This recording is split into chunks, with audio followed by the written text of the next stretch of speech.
A powerful new play that blends humor, heart, and history is on Broadway.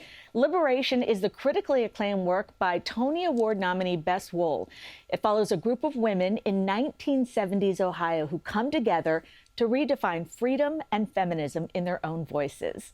And joining us now are actors Audrey Corsa and Irene Sofia Lucio, stars of Liberation. Thank you so much for being here. Thank you for having us at the exact same time. We didn't. It was such an interesting show. It really was. I don't know, really made you think and talk afterwards. And I loved each of you had such dynamic characters. And, your character, Irene, was Isadora, who is one of the most outspoken of the group. So what drew you to this play?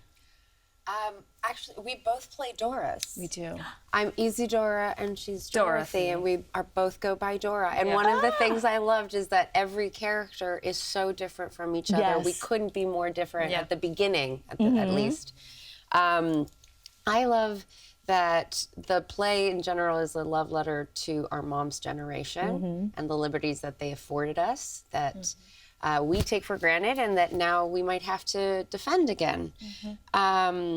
And in terms of Isadora, I come from a long line of immigrants, and this is an immigrant story that I really recognized and resonated with. I love that she's a survivor, that she uses humor as armor, that she's nobody's victim, and that she's full of contradictions.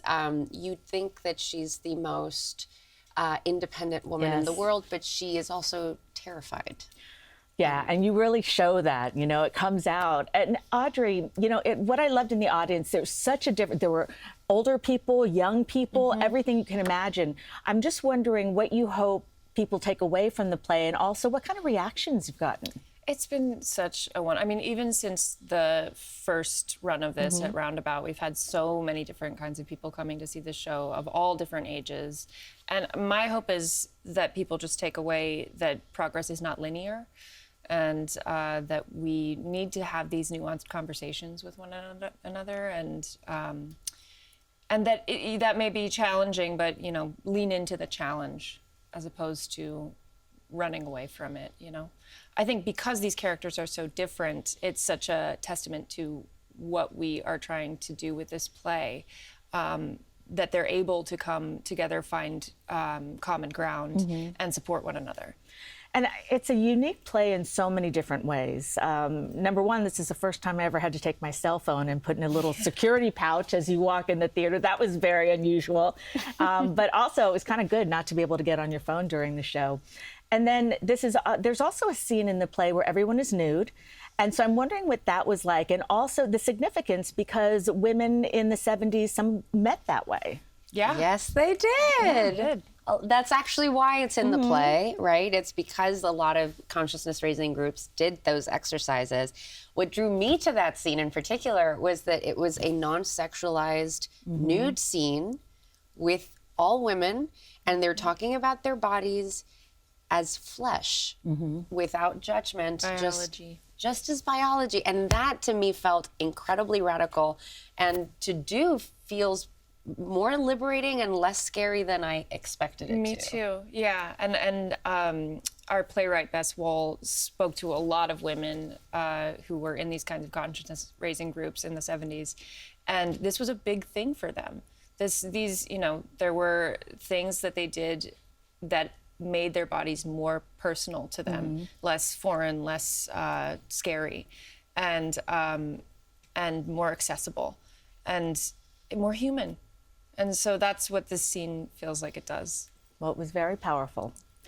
Now, you inspired me after seeing the show, asking my mom more about her history. Oh, God. I'm wondering what kind of conversations it sparked between, you two and friends and family. I had really interesting conversations with my mom, who was, the 70s sort of, she was 10 to 20 in that decade. And I got a lot of snapshots in detail because I had broad strokes ideas of what she had gone through before. But I got, for instance, like the snapshot of my grandmother would sit at a table opening the newspaper to read the draft numbers with her neighbor. because of their sons. Just little snapshots like that you're like, oh my God, that was so terrifying. So getting to know my mom more in depth was invaluable, and also coming to understand that a lot of these ladies didn't have role models. They knew what they didn't want, but they didn't know what they wanted, and having to sort of figure it out for themselves Carve for the their own first path. time. It made me appreciate my mom so much more. Yeah, I keep thinking about Sarah Holdren just wrote a beautiful article about that scene specifically, the nude scene, for New York Magazine.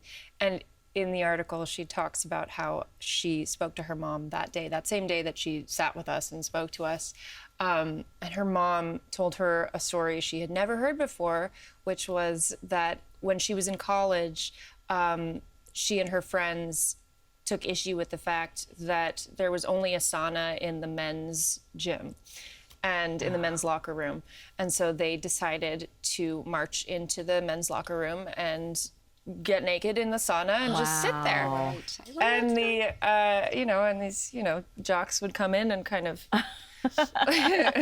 leave, and she had never heard that story before. And I found that so moving to me, and I think, my hope is that more and more women are hearing stories that they haven't heard before.